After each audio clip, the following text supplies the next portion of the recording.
Certain things endure from the past, and stone is one of the most obvious. It can get weathered, of course, but stone lasts a long time.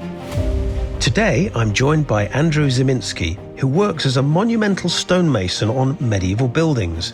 He's got tremendous insight to the stonework. Who did it? How hard was it? And he's learned a lot of that by actually doing it himself. So he's studied the stones themselves and what it means to be a master mason. Welcome to Future Imperfect. Hello everybody, welcome to another edition of Future Imperfect with me, your host, Jason Kingsley. Don't forget I have a YouTube channel, Modern History TV, which is not about modern history. There's a long story behind the name. It's about medieval history and I do all sorts of things there. Now I have with me a guest who I hope will tell us all about material culture and medieval churches. But Andrew, would you be so kind as to introduce yourself, please? Hello there, Jason, and hello, listeners. I'm Andrew Ziminski.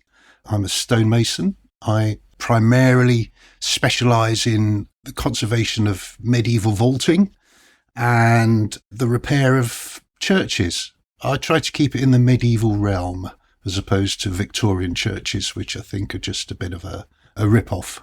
They can be a bit of a pastiche, can't they? And do you think, how would you recognise the difference? So for people that don't know, they would just probably see the nice stonework and go, well, it's the same, it's all medieval. But I would imagine for somebody of your expertise, they're quite different. They're different proportions, different techniques. I always slightly regret mentioning my despair of Victorian restorers because the craftspeople who were put to work to repair the medieval churches that were basically falling down in the 19th century were absolutely astonishing. So I can't criticise their craft work, but I can criticise the work of the architects who put together the specifications that led to the destruction of so many medieval churches. And you can really see a very clear distinction between old work and, if I may call Victorian work, new work, just in obvious things like the actual sharpness and definition of the stonework itself, the selection of the stone.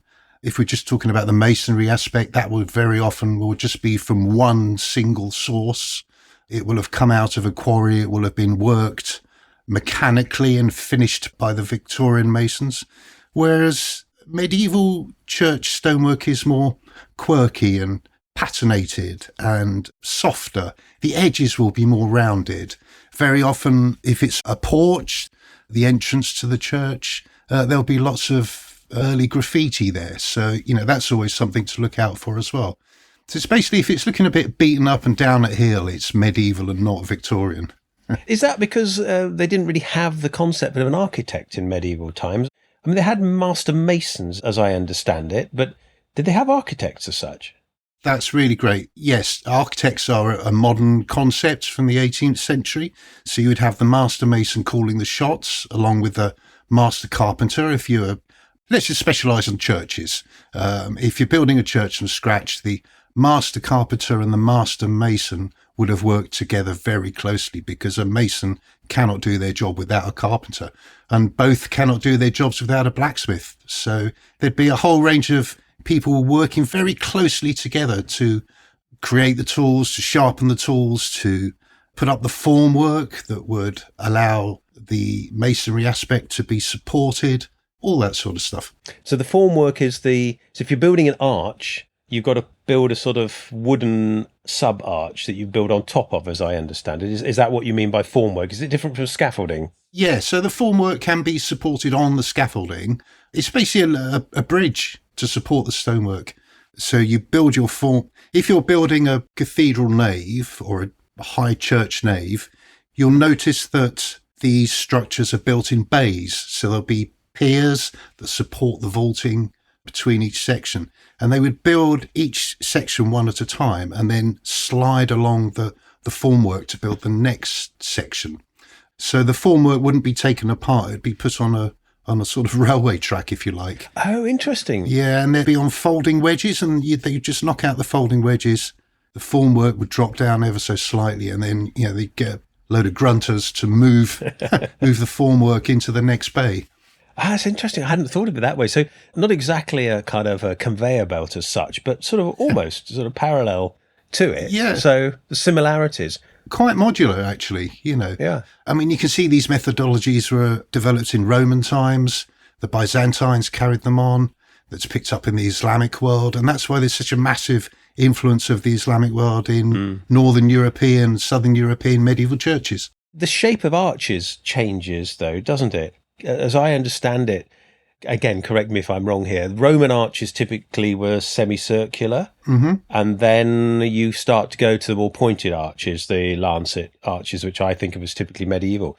Is that purely aesthetic, or do you think there's a craft reason behind it? Or Well, it's a sort of change in the liturgical aspect where the Catholic Church wanted to deliver the embodiment of creation of God themselves into the heart of the church. So medieval churches went from having, as you say, semicircular Roman style windows in very thick walls that allowed in very little light. I mean, that, as I say, that came from the Roman world, and the Anglo-Saxons used that as well. And then there was a point of transition in the mid-12th, late 12th century where pointed arches came to the fore. And if you've got a pointed arch, that allows you to build a thinner wall and a bigger window. So there's an engineering purpose to this. And this all comes from the Islamic world. And I absolutely love that. So to support these thinner walls, you need flying buttresses and all the accoutrements, if I might put it that way, of Gothic architecture that we are all aware of. Well, anyone who's listening to this podcast is probably aware of it, aren't they? So flying buttresses, pinnacles to force down weight on the outside of the buttresses themselves. So like everything you see is not just decorative, it has a serious engineering purpose. It may look frivolous on the outside of a church, but no flying buttresses, no pinnacles, no grotesque and gargoyles to distribute the rainwater, then this form of architecture wouldn't work at all. So they made the very practical decisions, and then they made them pretty. Yeah. And they made them beautiful, didn't they? Yeah. Because as I understand it, flying buttresses, the vertical weight is an important component of it, which is perhaps, is that why they have the spires off the flying buttresses, to add more weight to that component? Yeah, exactly. So the flying buttresses will be placed between these ever increasingly sized windows as the Gothic movement progressed through its various stages to culminate with the Reformation and the Renaissance and all of that, when everything changed. So the flying buttresses are placed at the sort of springing points of the arches between the windows, the point where the arches start to curve inwards. But you've got to think of the colossal forces that are being forced out through the wall at that point from not only the walls, but the actual roof structure and the vaulting structure itself. So it's all bearing down on that point. And if you didn't have these massive non-flying buttresses, these external elements with, as you say, these big pinnacles on the top that force everything down, then it would all blow out and wouldn't work. The Islamic Masons had a phrase that went something like the arch never sleeps. So I see arches like with a ready brek, with the old advert from the 70s. They got a ready brek glow around them. And, that's constantly on the go. And the moment that there's a break in that equilibrium, that's when you start to have problems with movement and collapse. And stone is a really interesting material because I think it's incredibly strong in compression, so weight, but not so strong in tension. Yeah. Am I correct? That's exactly right. Like if you look at a modernist building, where it's all square, it's all, verticality and lintels and squares. You can bridge openings only so far with stone. As you say, they would tend to deflect no matter how strong the stone was over a certain amount. But, theoretically, you can build an arch, which is really good in compression, to, any size you want. As long as you've got the buttressing in place, then it'll just work. So, yeah, that's a very important consideration, the compressive strength for stone. Because I'm often, if I go and visit a set of ruins, I remember as a boy wondering why the arches were the things that were standing and the walls in between, which to me as a 10-year-old seemed to be, the arches seemed to be more fragile than the walls, but the walls had always fallen down. It was only when I was later and looking at the stress patterns and everything that suddenly you realise the arches are the strong bits, perhaps. Yeah, well, it's basically an internal framework, isn't it? It's, I think also, if you reflect on all the great monasteries that were taken down during the Reformation, that walling stone itself, had a big value.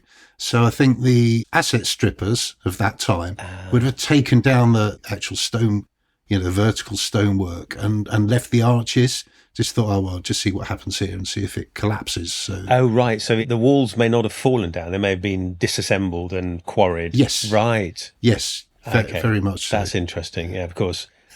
Hopefully that doesn't happen today anymore. Not so much. No, there's maybe too much protection sometimes, Well, Yeah, so I'm a mason conservator, so I try and keep as much original fabric, as much original material in situ as I can.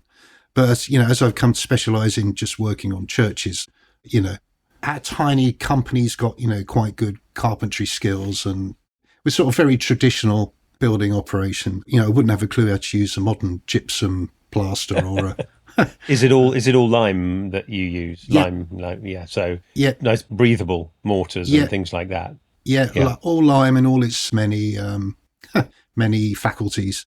I've got a bit of a collection here of Roman lime mortars that I've pinched little blocks from various sites. Recovered them, rescued them, surely. Yeah, well, they're just on the floor, aren't they? Yeah. Just, crumbs. But what's so interesting about Roman mortars is that there was like a Roman imperial standard, if you like, throughout the empire. So you could travel from Hadrian's Wall to Syria, and you'll encounter this type of mortar called opus signinum, which is basically a lime mortar with a crushed terracotta in it, brick or pot or something like that. Oh. And you encounter this from time to time in early medieval churches and structures. But it's just a great mystery to me how something so obvious and easy to create just disappeared.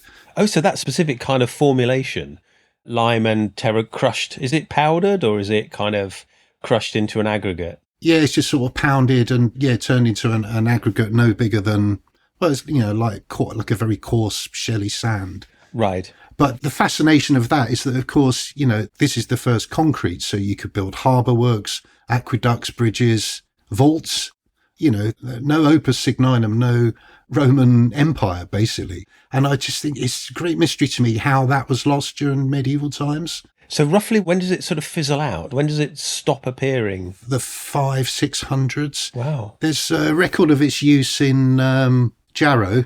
There's some opus signinum plaster at Jarrow, which is 7th century, I think, and then it just sort of peters out.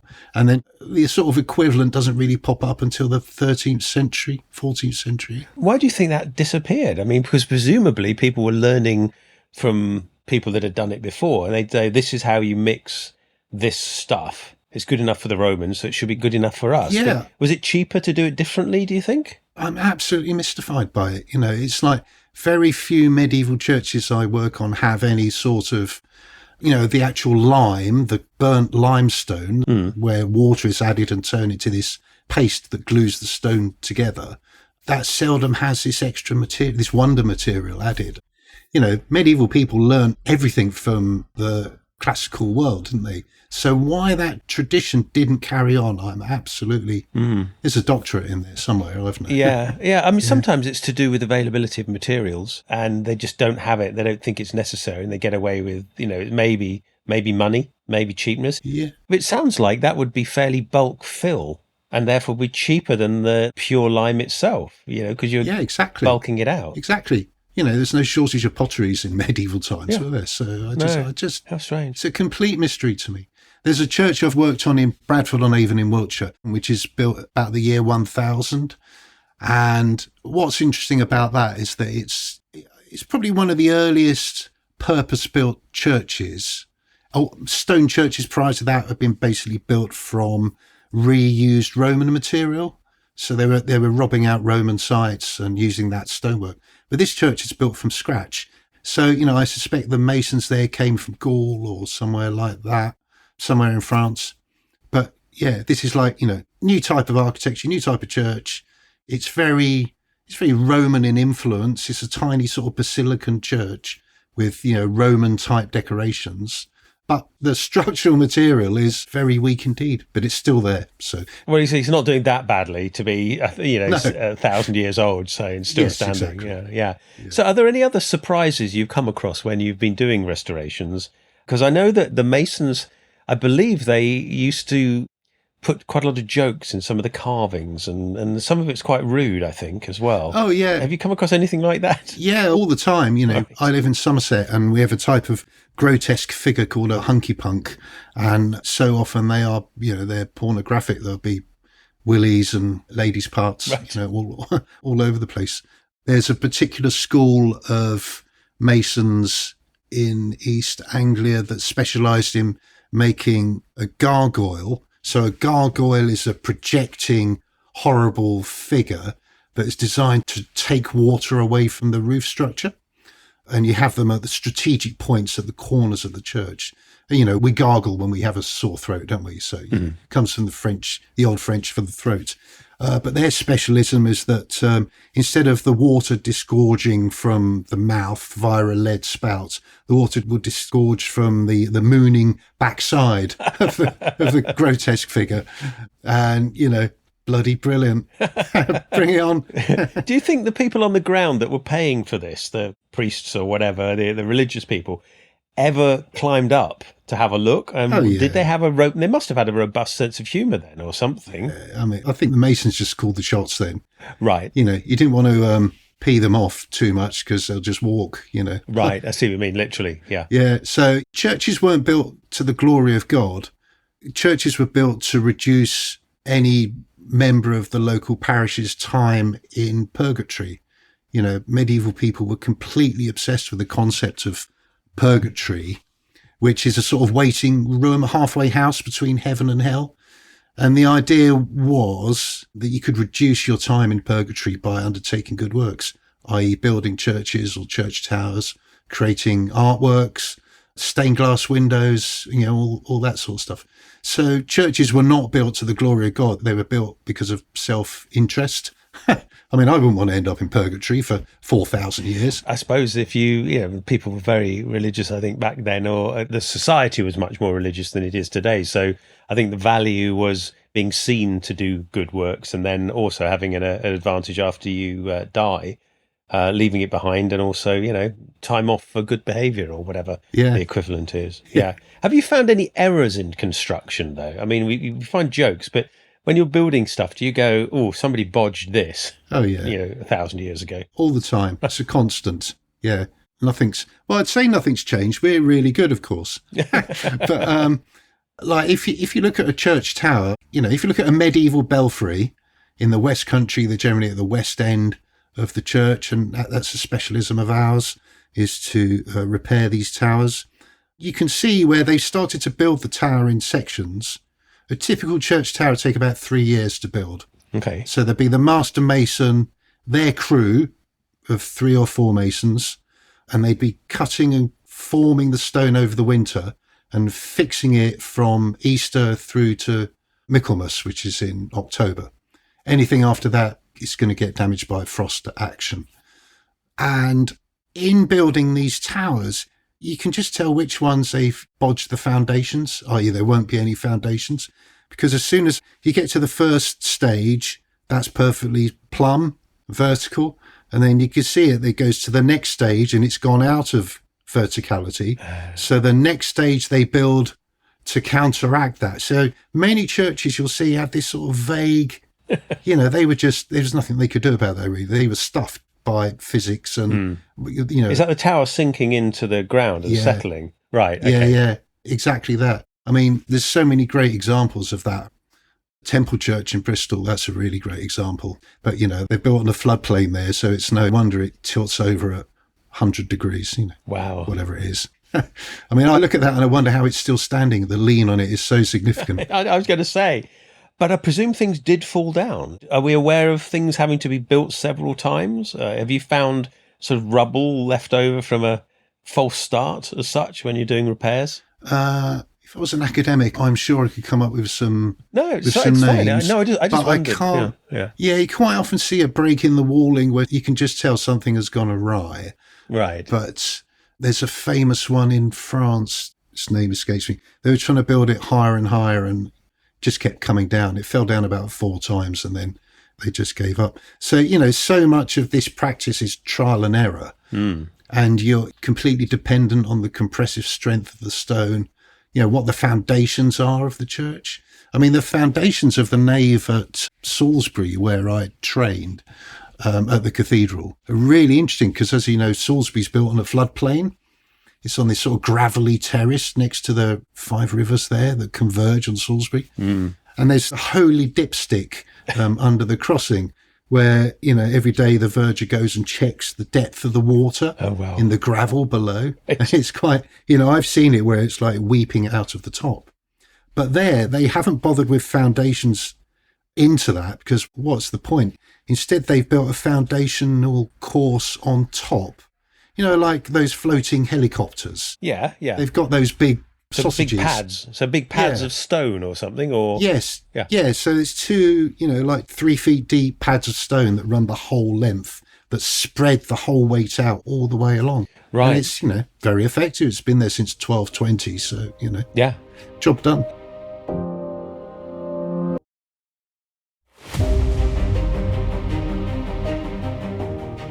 What about measurements in churches?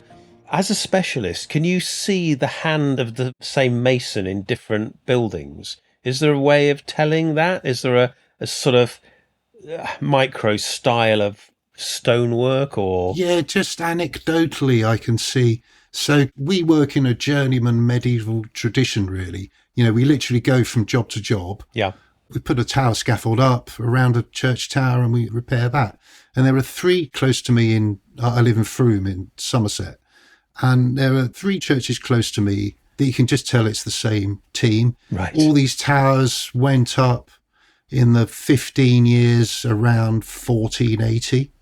And you could be completely specific about the date of these towers. And you can see it in the tracery form of the windows, the carving of the grotesque figures, the sizes of the individual stones themselves, the height of the tower, the breaks between the lifts in the working season. It's completely fantastic. And a lift, as I understand it, is where they've reached the limits of the current scaffolding and they've now got to move the scaffolding up to the next working height. That's right. That is okay. At Malmesbury Abbey, which is a big Romanesque, big Norman church, Roman windows, I think that the team that built the South Arcade built in a style that was transitional. So it's going from the semicircular Roman arch to the pointed arch.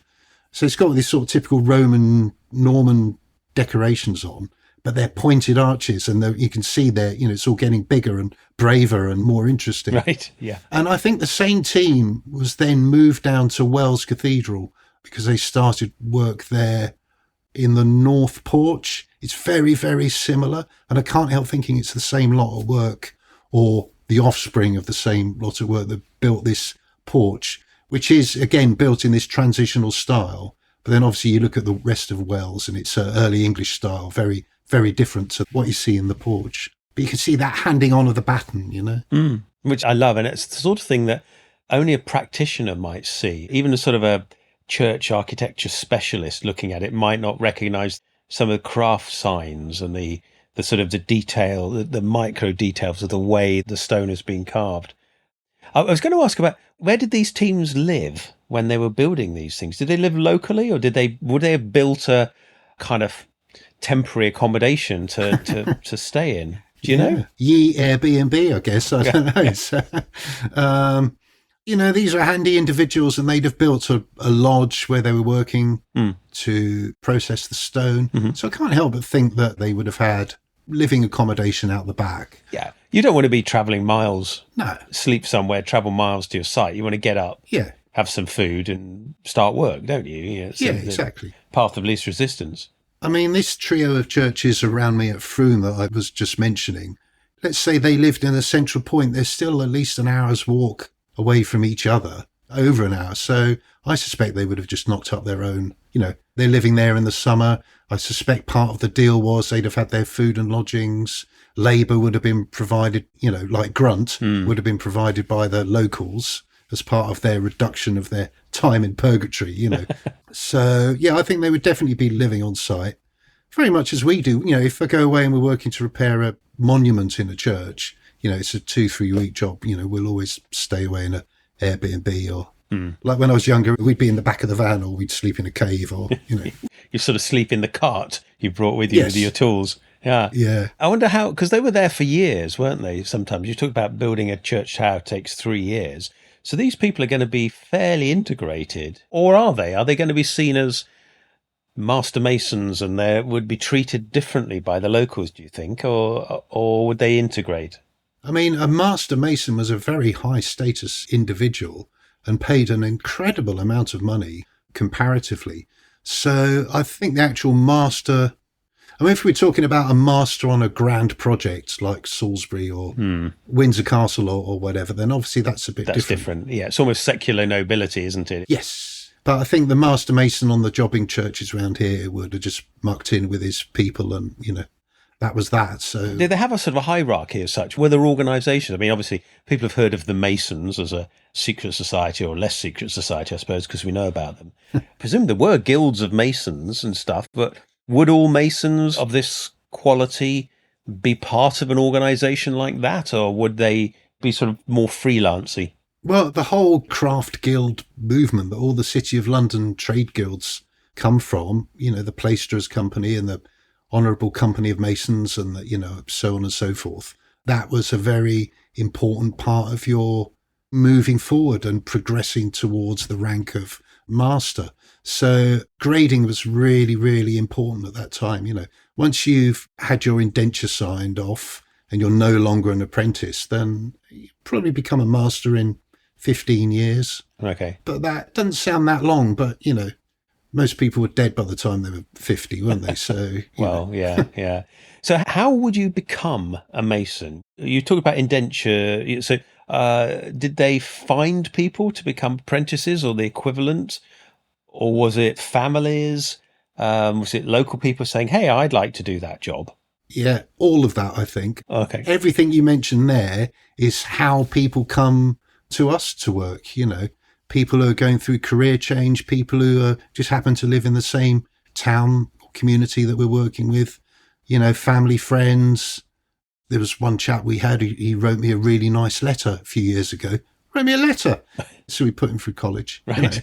Yeah, great. So all sorts, basically. And I presume back then would be largely the same. I wonder if people needed permission in the medieval period to actually join a craft, because there were lots of rules about what you could and couldn't do in the feudal period. So yeah, what if you could run away and be a mason? Yeah, I guess it's like getting hold of an equity card, isn't it? Yeah. You can't actually got an equity card, and you can't get an equity card until you've done an acting job. Or that's how it used to be. And I think it probably was the same in medieval times with the traditional crafts and trades. But I think, there's always ways around. You take people on, some people are good, some people are not good, are they? And it's the same then as it is now. And I think I'm pretty sussed, having had 35 years of, sniffing out good and bad ones. Obviously working at height and working with stones and tools and power tools and everything, it's potentially dangerous. Do you think it was more dangerous back then with the lack of understanding of engineering in the same way? What do you think? Oh, yeah. I wouldn't, I'm quite happy with this job now. I'm not really sure I would have enjoyed it back then, because the master who was building the great Western Towers at Chartres fell off, a 100-foot scaffold. Didn't kill him, but he was properly done in. And he had to be carried, he couldn't walk, or he was invalided. And he had to be carried around on a hurdle bed, so he could direct. Right. I think he carried on for a good few years afterwards, but there are people falling to their death. It wasn't an unusual occurrence. To die on a big job. Yeah, exactly. I'm trying to think where it is. There is a carving of someone. Is it Ely Cathedral? There's a carving of someone falling from a scaffold. Oh. And it's pretty contemporary medieval carving. I'll have to look it up. Okay. Look up where it is. Maybe that's a memorial to somebody. That tells a story, yeah. Yeah. I mean, in my book, Church Going, which is a stonemason's guide to the churches in the British Isles, paperback coming out in October, thank you very much. I sort of focus quite a lot on a church at a place called Steeple Ashton in Wiltshire, which was a church that went up in one go. It's really interesting, and there's good records, good source material. It went up in the 1480s, But when the tower was being repaired, when the steeple was being repaired, 2 masons died there. This was in the early 17th century. And the scaffolding was struck by lightning and the scaffolding collapsed and down they came with it. Oh, no. This is all very well recorded because, they were warned. There's a storm coming on, better get down. The locals were saying they stayed up there. And, these brothers in stone, if I might put it that way, they're buried underneath the floor of the north porch. So whenever I'm, in the north porch, it's quite disturbing to think that, they literally came off the scaffold and they just shoved them under the porch. Oh, dear. There's no stone for them or anything like that. I presume safety standards are a little bit more stringent these days. Yeah, well, touch wood, we've not had anything go wrong. What about the quality of materials, though, today? Are we working with better stone, worse stone, the same stone? How would you describe it? So let's just look at one type of stone, Bath stone, which is a generic name for the limestones that outcrop and are mined around the Bath area. Now, we've done lots of work in the Roman baths in Bath, and so the Romans had the first dibs on this type of stone. And these stones are colossal. The actual bed depths that we were talking about earlier are huge. So, the Roman surveyors and masons, very quickly after they arrived in the Bath area to capitalise on the power of the hot springs, got the first dibs of the limestone. And this is something you see quite a lot in Roman buildings and Anglo-Saxon buildings. You get these massive bed depths. Now, as the medieval period carried on, let me think, so at Cerne Abbas, for example, there's an Anglo-Saxon building there that's not a church. It's a domestic structure that's only recently been discovered. And the blocks of stone that are used for there, it's a chalk clunch. It's a massive type of dense chalk. They're absolutely enormous. They're about the size of a washing machine. They're that big. And all the other stone in the village is like tiny little bits of, when I say tiny, shoebox-sized bits of stone. So again, you see this, the earlier the builder, the better choice of stone they had. And I think any half-decent beds of stone would have been quarried out by the end of the 19th century. Woodchester Mansion in Gloucestershire, which was a Victorian Gothic, a private house that was built. It was just deserted one day and you can go there and all the ladders are up. It's a really, really interesting place. But the actual stone they're using there is incredible. They're like the arris, the edge of the stone, which tells you basically how old a building is. It's like, you could cut your thumb on it when you run it around. But I suspect that the stone from the local quarries there will now all have been quarried out and won't be quite as good. So that's just anecdotally speaking. Now, stone is a natural material. Yeah. Presumably bits of stone differ, even though they're technically the same stone. So when you're working with it, do you ever look at a piece of stone, start working it and go, this is a rubbish bit of stone, it's not going to do what I need, and swap to another bit of stone? Is that something that happens? Yeah, good question. Well, you would always go round with your steel chisel and ring the stone through. So you would just go round testing it. If it all sounded the same, you're good to go. But, every now and again, there's going to be a calcine, like a crystal shake that runs through it that you haven't noticed and it might come off. But any good mason from Greek times onwards would know a dodgy bit of stone. Right. And it would be rejected at source. And I don't think a good quarry worker would try and fob off a mate who's a mason. Right. So it's rejected at the quarry, rather, if they're doing their job properly. So they'll have a pile of bad stone. Yeah. Now, would that bad stone be cheaper for building? If you were building a cowshed, for example, might you go, well, we can have the cheap stone then, we're fine with that? Yeah, exactly. Yeah, it's just how people have always rolled, isn't it? Yeah. But, you could bash it up and use it as the core within the wall. But not the facing stones, yeah. Yeah, exactly. So how Victorian masons built their churches was that they would build a rubble core or a brick core, and they would clad stone onto that core as it was going up. And they would cramp it on with steel cramps and then put the next course on. Whereas medieval masons would build, the sort of tail of the stone would go into the core of the wall. And that would be an integral part that would be tied into the wall. But that core, you just put any old rubbish in there, clay, old pots, shoes. It's just fill, Yeah. just volume. You need volume. Yeah, exactly. So in effect, it's sort of two walls and a gap in between, and that gap in between you fill with whatever you can get away with. Quite useful, actually, for a building site, because there's probably lots of rubbish that gets put in that slot. Yeah. Does that get filled with lime as well? Yeah, it does. I've just walked away. I'm going to show you. So this is something I found. I don't know if you can see that. Oh, paw print on a brick. Yeah, a brick with a paw print. And we were taking apart this wall, and obviously, this is a Tudor brick. And I just think it was a reject, because there were just loads of bricks like this that had these paws in. I mean, I don't know why they were rejects. So they had the clay moulds or whatever, and then somebody's dog walked across these bricks. Somebody went, there's lots of rude words said, because all these bricks were then ruined. Yeah, exactly. But there were tons and tons in this wall. So I said to the verger on this church, can I have one? She said, yeah, of course you can. So got that. You just find everything. Encaustic tiles. And encaustic tiles is a type of clay tile, a floor tile that's square, about 1 inch thick, 4 or 5 inches wide, and it would have a design stamped into it, and a different type of clay would be applied to that. So there'd be a different colour. So it'd be an eagle or an elephant or a coat of arms or something like that. And very often they failed at the firing stage. And in the cathedrals I've worked on, it's not unusual to find these encaustic tiles in great numbers in the core of the wall, and just, like old roofing tiles and really interesting things. Just dumped there because they've got to go somewhere. There weren't skips. They couldn't just whack it in a skip and have the lorry take it away. Yeah, exactly. It's physical material. It's perfectly good to go in the core. I'll show you another one. Look, go on then. I'm sorry, I'll keep messing with your sound and getting another one. No, I'm sure it'll be fine. Right, so that's an encaustic tile. You see that? Lovely. Lovely coat of arms. So that's a red clay with looks like something's pressed into it, and then that's filled in with a white clay slip and then sanded down or something? It's glazed on the top, but quite often the glaze will fail. So this is just a reject. Mm-hmm. But what I find so interesting is that you can see this scallop shape here. Yeah. Well, that's the frog that helps fix it.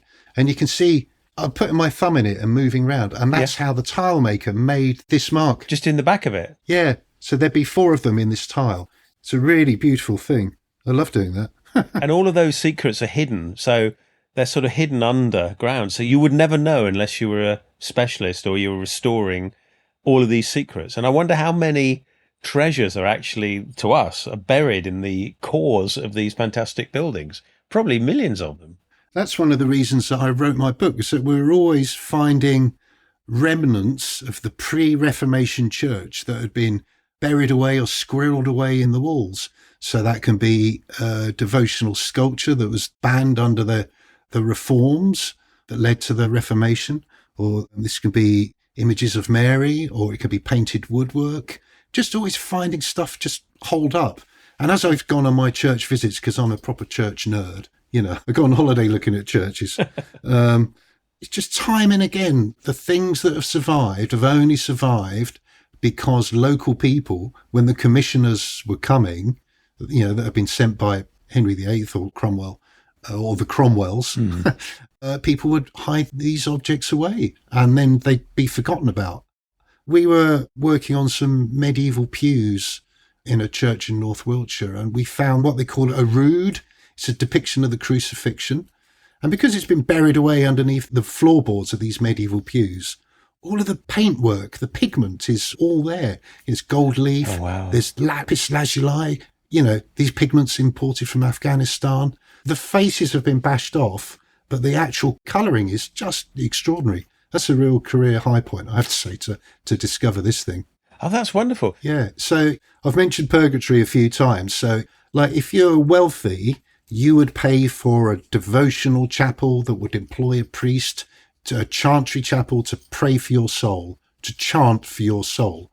You would pay for stained glass windows. You would pay for rood screens. You would pay for statuary. Medieval churches were absolutely chock full of colour and aroma and stimulating, wonderful, beautiful things.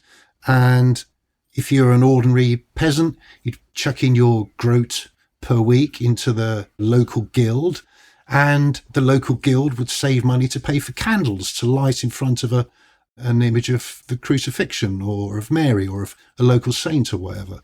Then the commissioners come along and say all of this stuff has got to be got rid of. Yeah. So if you've had an entire community, all of your family have been slaving, no matter what your class or how well-to-do you are, and literally within 5 years, you've been told that this stuff's bad, you've got to get rid of it, you've got to destroy it, you've got to burn it, then obviously there is going to be some resistance to that. And, in some parts of the country, it caused huge consternation and revolt during the Reformation. So you walk around a church today and the windows will be plain, it will be whitewashed, the walls will be exposed stonework. But back then, the walls would have been painted, there would have been candles lit everywhere. It would have been a factory of devotion that everyone in the community was involved with. Within 5-10 years, all that was gone and everything was whitewashed and everything was stripped off.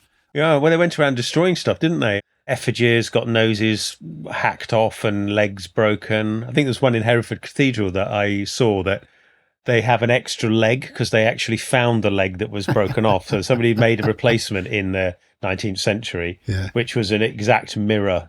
And it shouldn't have been an exact mirror copy because they were asymmetrical. But they then dug up the original because they found it. And now that's on the wall. So it's one of these weird effigies with 3 legs. But obviously lots of graffiti on it. And his nose has been hammered off and whatever. But what's the funniest and most sort of notable graffiti that you've come across in a church? Anything particularly notable? Graffiti? Well, okay. Well, there are willies everywhere in churches, They go throughout history, don't they? It's the thing somebody scrawls on a wall in Byzantium. Yeah, yeah, exactly. One of my favourite subjects is apotropaic marks, and that's what these graffiti represent. Apotropaism comes from the Greek to ward away evil spirits or ward away evil. And this graffiti appears all over churches. And it's just a wonder to me that instead of invoking the Virgin Mary or the cults of the saints, they're invoking local folklore and folk magic to turn away these spirits and prevent them from entering the church, which is also the purposes of grotesque and gargoyles as well. So these willies that you see in churches alongside daisy wheels and what used to be called witches' marks, these designs that were designed to capture these spirits as they entered, you just find them all over the place. And that's, as I mentioned earlier, it's another good way of determining whether a church or some stonework is medieval. Look for the graffiti, That's wonderful. We haven't really touched on church paintings or anything like that. The amount of painting that probably got whitewashed over and representations of sophisticated or basic or anything like that. But have you ever come across work where they've got the measurements wrong? Are there arches that are truncated or lopsided? All the time. You very often see it in Norman fonts where they've been setting out an arcade, a series of arches that run around a font, which is quite a common device in a Norman font. But they haven't sort of bothered to measure it. They've just gone, right, we're starting here.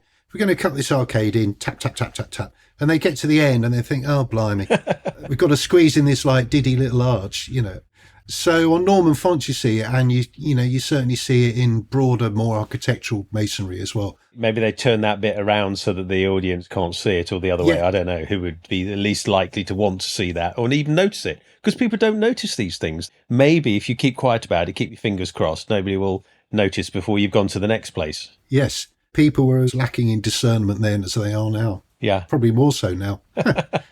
Wonderful. Well, look, so your book, just remind us of your book again and where it's available from. Yeah, you get it wherever. It's selling like hotcakes. I've sold thousands of these things, and it's in every bookshop. It's done really well. And I'm writing, my next book is on the military architecture of the British Isles, because I've worked on a few castles. Oh, well, we'll have to talk about that, because I'm fascinated by that. With my YouTube channel, I'm looking at the sort of the military side of things as well in particular. Okay. I mean, churches are fascinating too, but there's something about castles that appeals to me. They're just so big. Yeah, exactly. Funny enough, it was someone Will Sherman. Yes, I know Will Sherman. He's he makes medieval arrows, doesn't he? That's right, yeah. Yeah. We're heading down to Corfe Castle soon, and he's going to talk me through how a bowyer would defend a castle. So I'm looking forward to that, writing that chapter with him. Fantastic. We'll have to have another chat when that book's more written. I know how long it takes to write books. Yeah. So, good luck. 27. Good luck with it. Thank you very much, Andrew. It's been an absolute pleasure. I'm sure we could natter for a lot longer, but we just touched the surface, but thank you. Hey, I really enjoyed that. Great questions. I've done a few podcasts and they're not always, on the ball. And that was great. So thank you.